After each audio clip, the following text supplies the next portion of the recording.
Halos umiyak yung gulong ha. Powerful. Yun.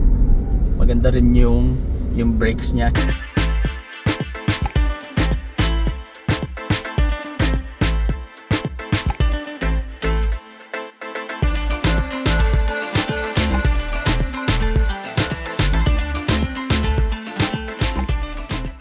Hey guys, welcome back to Team DTV, and today we are here at the SM Mall of Asia para silipin itong VinFast. So, the past few days medyo nababasa ko to sa Facebook and meron nga silang activity and good thing nagkaroon tayo ng chance na pumunta dito. And right now, kasama natin ang kanilang sales training manager, si Sir Arjun Castro, to share with us and to tell us something about their products. Hi everyone, so welcome to VinFast Auto Philippines brand launch. We're here at the Mall of Asia and we're showcasing 4 cars right now. We have the VF5, we have the VF-E34, and we also have the VF7 and the VF9. So all of our cars are electric. Fully electric. Fully electric, wala pong gasolina, walang hybrid, everything. Hindi hybrid, hindi siya walang kasamang gas engine sa loob. Yes, everything is electric. Okay. And what's good about VinFast is that we have a minimum range of 300 kilometers for our vehicles, up to 500 kilometers, and our VF9 is capable of going up to 600 kilometers Wow, of range. 600. Yes, Nice. on a full charge. On a full charge. So imagine yung aming entry level, which is the VF5, can go to Baguio on a one full charge. Yes. So actually, yung VF5, bago namin to ginawa dito, galing na ako sa taas for the testing. VF5 is the entry level and very promising and maganda yung performance. Yes. And even yung interior niya, hindi siya feeling tinipid. So after this, ipapakita ko sa inyo yung experience ko na I'm going to share with you guys. So anything else you want to share with us? Sir? Please come here at the Mall of Asia main atrium. We are open to the public, especially our test drive at 8th floor North Park building. So come test our vehicles. All right. Thank you so much, Arjun. Thank you, Sir sir. Arjun. Thank you for the time. So this is the VF5 full electric.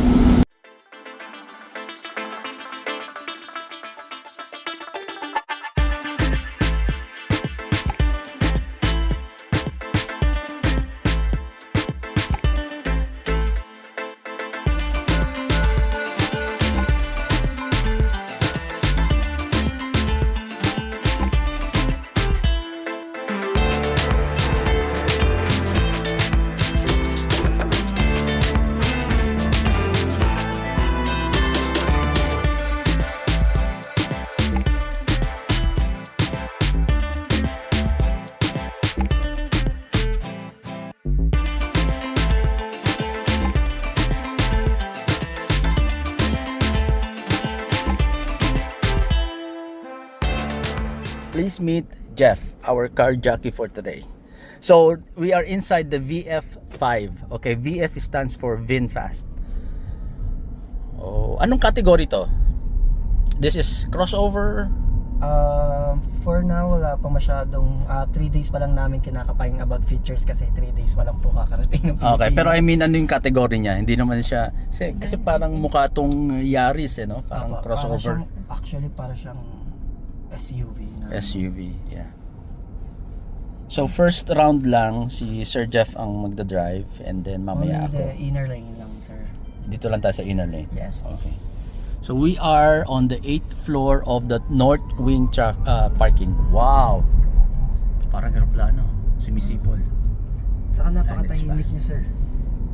And sir, very responsive yung Oh, niya, steering wheel. mataas ay mababa ang ano niya, steering ratio niya kaya mabilis. Oh, So, may your turn, sir? Okay. Okay, so i-describe ko lang what I'm seeing here right now. Comfortable soft leather, ang ganda. It feels premium although yung dashboard it's plastic and then eto ibang texture. Maganda. Of course, power window and all that. Tapos may power fold pa to. Yes po, may child lock din po siya. Child lock siya dito. So medyo kakaiba yung layout niya, no? And then yung dashboard dito, parang may V that goes with the name, the VinFast. So may V like yung nakita nating grill dun sa front. And then aircon vent. So meron lang siya isang malaki dito sa gitna. Nice. Parang maganda to para sa passenger sa likod. Yes po. And they also have 6 airbags. Nice, 6 airbags. Okay. And maliit lang yung instrument cluster dito, and then may maliit din dito na infotainment, and mukha namang intuitive. It's easy to look at, it's easy to identify the information that you need. So andun yung range ng how many more kilometers left. Tapos ayan, speedometer, yung transmission mo kung anong speed ka. So let's try, mukhang nakaharang na tayo dito. So saan ang to move it to drive? This one, sir. Ito na po yung ano niya. Dial na to. Yes po. Oh, okay. So may antayin ka pa lang. Okay. It's very quiet. Sobrang init sa labas. Lumalaban yung AC niya. Maganda. And yun nga, sinasabi ni Sir Jeff kanina, responsive daw yung steering niya. And na-feel ko na agad yun. Meaning, pag responsive kasi, ibig sabihin yung turning nito, konti lang. Oh, tingnan mo. So from here, 1, 2 and 4, 2 and 1/2, I guess. That's good. Okay, let's go. Meron siyang consistent na sipol na tunog. Is that intentional? Maganda eh. Parang kahit paano sinasabihan ka pa rin na nakikita mo na bumibilis ka, naririnig mo yung response, yung effort ng engine. Oops. Oh, halos umiyak yung gulong, ha. Powerful. Yun. Maganda rin yung brakes niya, kaya lang medyo dumulas lang yung gulong. And it's because ball parking to eh. Hindi naman talaga to track. This is not even, yung road na tinatakbo talaga ng mga kotse, kaya expected mo medyo dudulas. So, yeah, maganda. Very promising, very promising. Sana maganda ang pricing nito. Very simple lang yung design niya dito. Napaka minimalist. Look at that. Walang masyadong arte. Black piano finish. And then meron ka ditong 12 volt socket, and then you have a USB-A, tapos manual handbrake, and this is the key fob. Meron dalawa, and then meron ka ditong dalawang small cup holder, and tingnan natin yung glove compartment niya. Oh, slow open din. So maganda, parang siguro ito yung low end, ano? Ito yung pinaka base Yes, base sir. model. But I don't mind. Baka maganda to sa anak ko, pampasok niya sa school everyday. Maganda. Sige, isa pang turn. Oh, flat bottom din pala yung steering wheel niya. And then meron ka ditong controls. And the instrument cluster, yung reverse, yung camera, it's clear, ha? Kumusta suspension dyan sa likod? Kumusta space mo? Luwag naman po yung legroom niya, sir. Maluwag? Sakto lang sa akin. Sakto lang. Dumidikit yung knee mo? Hindi naman. Hindi naman. Maganda ang handling. Yan, no? Single motor to, no? Yes po. Front lang. Front po. Okay. Pagka Yaris na. May hawig sa Yaris, ano? Ang sarap ng steering wheel. Gaan. Bakal. Hindi yan nabot yan. Ay, nabot. Nice. Promising. Medyo tayo yung windshield and the windows on the side, so maganda ang visibility, right?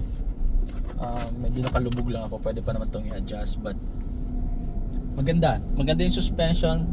Nafe-feel ko dito sa konting yung alon ng floor, nafe-feel ko lumalaro ng maganda yung suspension. So promising, very comfortable. Na-imagine ko lang kung gaano ka comfortable to sa kalye mismo on the street. Thank you, Sir Jeff. Thank you po.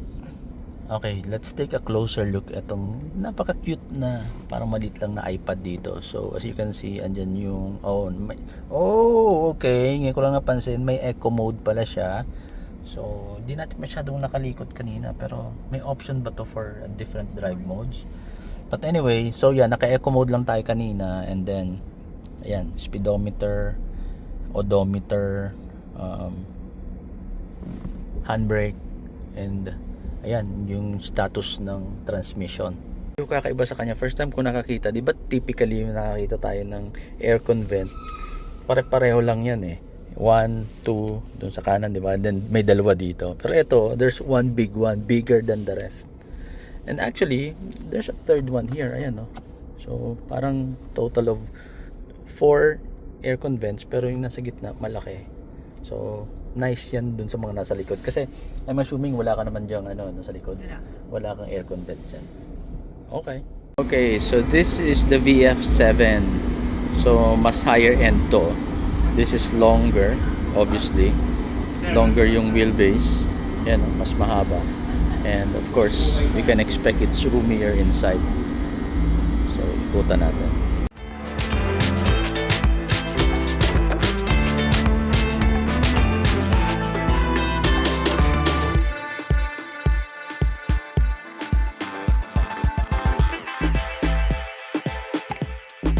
So, ganun talaga yung branding ng VinFast, ano? You'll see that letter V sa front.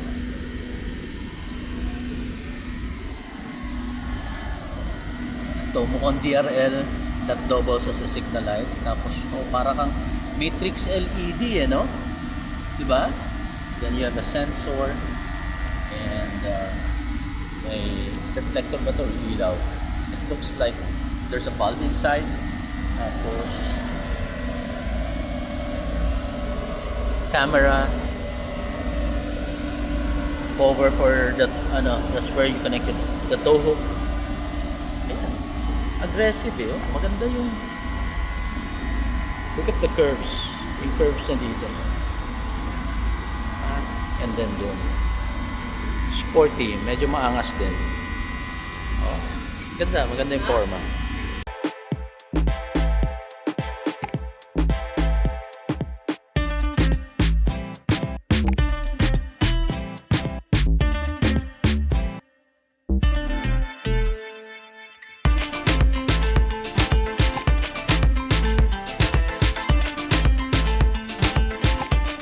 Gusto ko talaga sa kotse yung may ganito. It reminds me of the MiUX. Ito mas elaborate pa to, mas maganyan pa siya. Maumbok, di ba? Parang balakang. And then ang ganda ng curve. This one reminds me yung mas aggressive yung angle nito, yung slope nito kumpara sa CX-5. Pero naalala ko yung CX-5. And then maganda yung may rear spoiler, shark fin antenna, third brake lamp. Oh, may nakatago pala ditong wiper. Nice.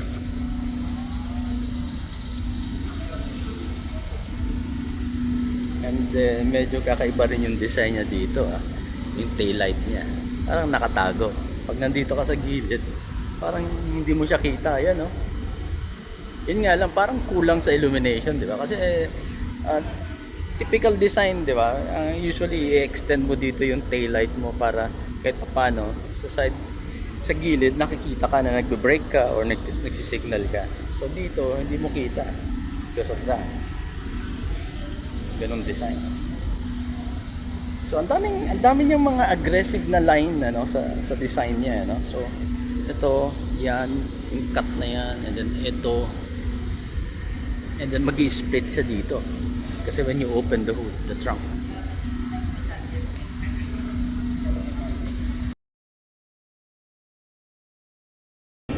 Ayun. Paano ba open kanina? Di ko mabuksan. So ipipress mo muna ganyan. Okay. So, dito sa loob, nice, smooth leather. Maganda interior. Definitely, this is more premium than the VF5 na tennis drive namin kanina. And then aircon vent. So parang ganun nga ang design niya, no? Laging may dalawa dito. And I'm assuming meron, dalawa din dito. Nice. Ang lakas. So pwedeng sa'yo na to. If you're the front passenger, pwedeng sa'yo to, and this one you give this to the rear passenger, no? Meron din siya. May sarili pa doon. Ang galing, ha? So ayan. Ang ganda ng design ng upholstery. Smooth leather. Adjustable yung seat niya, power seat niya. And then, mas maganda yung head unit, no? It's floating. Na ganyan. Oh, so ventilated din siya. Ayan.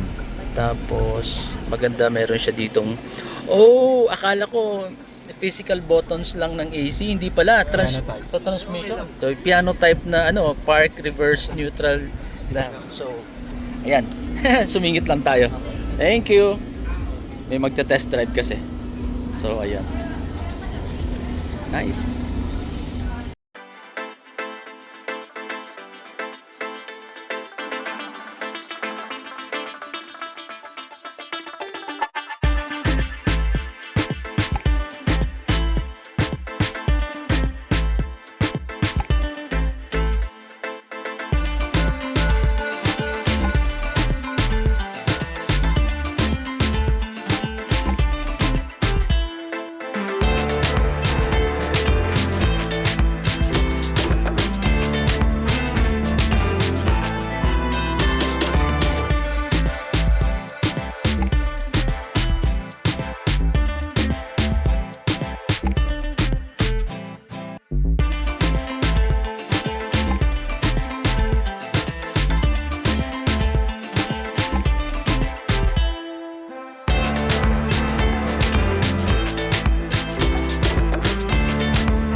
If you like this video, please do not forget to subscribe to our YouTube channel. We are also on Facebook. Please like and follow our page.